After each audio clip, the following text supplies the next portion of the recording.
एक मत्स्यगंधा नाम की कन्या थी, जैसे सत्यवती भी कहा जाता है, जो पहले एक अप्सरा थी और अप्सरा ही थी वो, पर किसी श्राप के कारण वह धरती पे आई और एक केवट को एक मछली के पेट से प्राप्त हुई।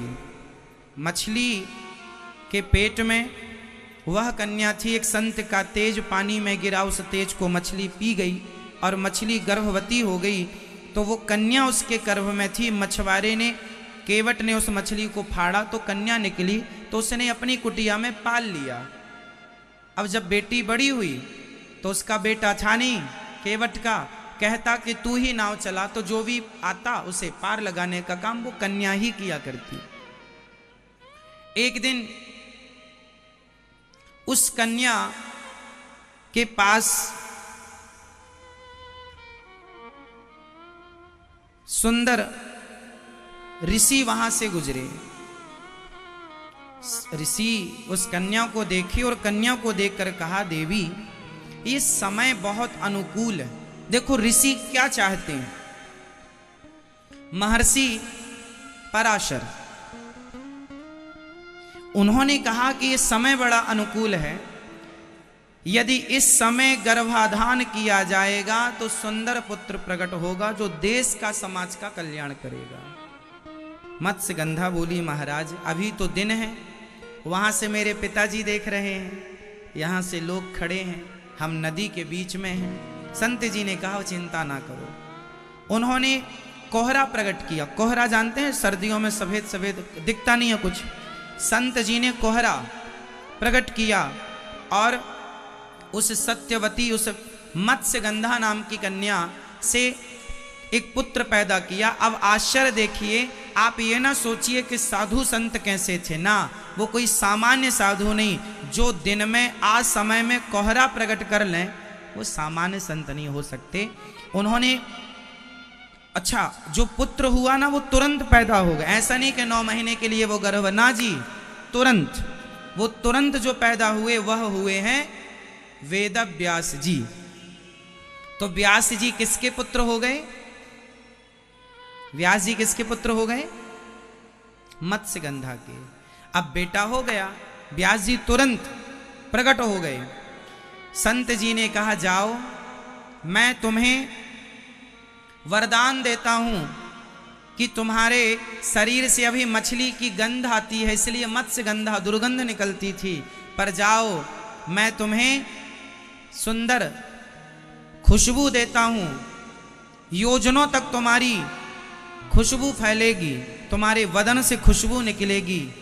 तो उनका नाम पड़ गया बाद में योजन गंधा। कई योजन तक उनके शरीर से एक सुगंध निकलती थी, उन्हीं का नाम है सत्यवती। तो संत जी चले गए, उनका पुत्र व्यास जी महाराज व्यास गुफा चले गए। बद्रीनाथ जी में आज भी व्यास गुफा है, जहां सरस्वती नदी के तट पर। तो व्यास जी वहां चले गए और इसके बाद क्या हुआ कि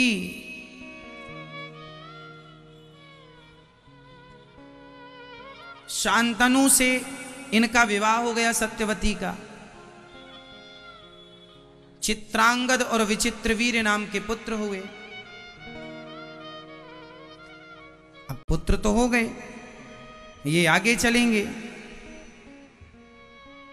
परंतु हुआ ये कि चित्रांगद और विचित्रवीर में एक की तो मृत्यु हो गई और विचित्रवीर बचे। चित्रांगद की मृत्यु हो गई।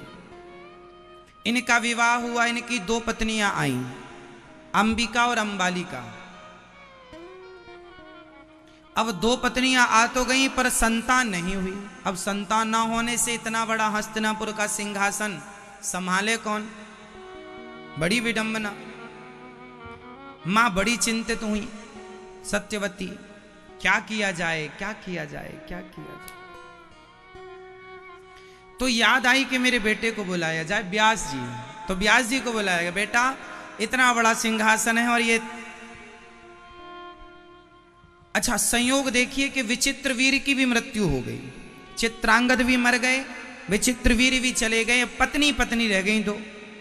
अब पत्नी पत्नी अंबिका और अंबालिका, अब दो पत्नियां, अब दो पत्नियां कैसे संतान करेंगी? तो व्यास जी को बुलाया गया, माँ आज्ञा करो। सत्यवती ने कहा बेटा तू बता कि इनको अब कैसे पुत्र हो। माँ मैं इन्हें पुत्र दे सकता हूं।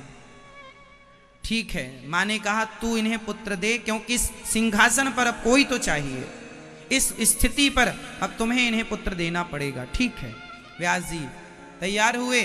ठीक है माँ, कल भेज देना अंबिका को। अंबिका गई।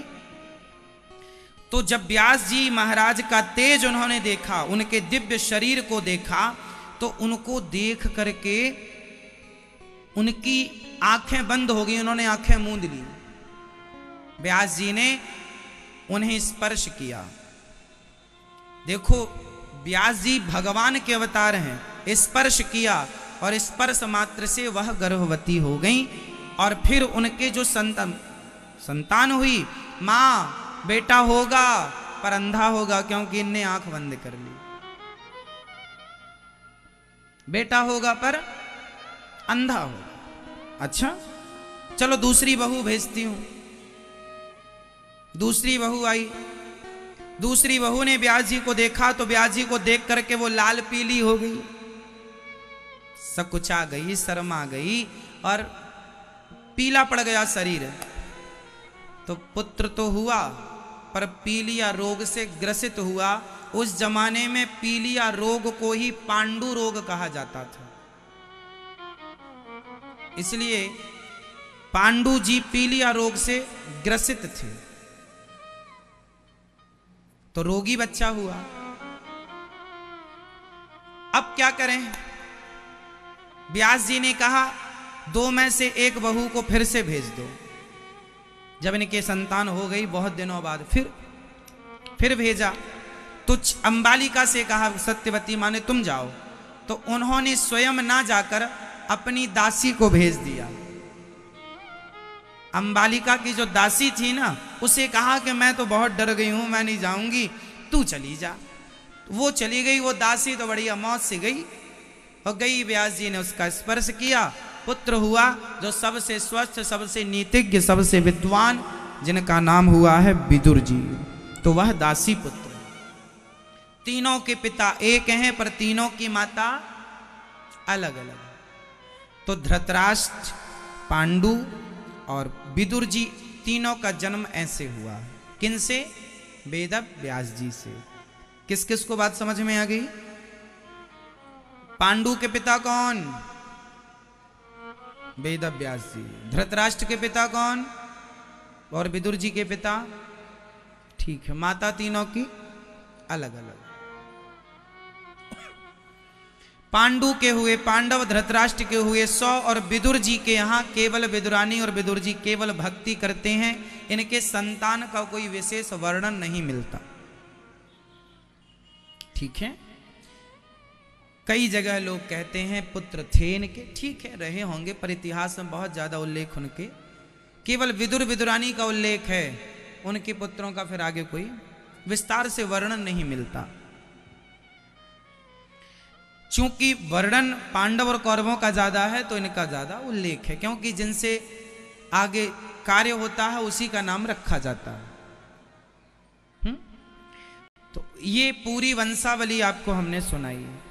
सब्सक्राइब करें हमारे YouTube चैनल साधना गोल्ड को और पाएं वीडियो सबसे पहले।